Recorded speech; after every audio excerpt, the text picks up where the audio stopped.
Hi, this is Ed Nowatka for Publishing Perspectives. I'm with Marina Tristan from Arte Publico Press of Houston, Texas. So, Marina, tell us what do you think is lacking out there in publishing news these days? What do I think there's lacking?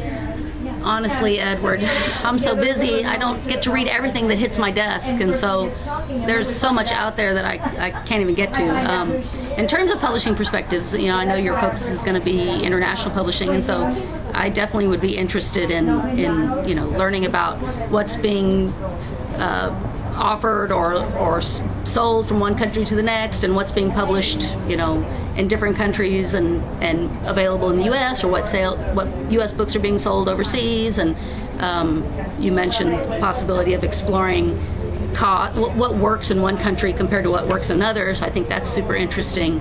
Obviously, things that would help us in terms of selling books or licensing rights to books overseas, I think, because that's what impacts us, what we're looking for. Now, you have a market that expands into the Caribbean, Latin, South America. Is that correct? Well, it's interesting because we don't necessarily sell books overseas just because shipping is so expensive, but certainly we license rights to books all over the world, Japan and Latin American countries, Europe, Italy, France, etc. So we actually probably sell books into, say, Puerto Rico because we have some Puerto Rican writers. But for the most part, in terms of sales, it's through licensing of rights. Is there a particular part of the world where you find more receptive to Latino literature, which is your kind of specialty, Latino and Chicano literature? I've always thought it was notable, the interest in Germany in particular, in terms of Chicano writers, that is, writers of Mexican descent living in the U.S. And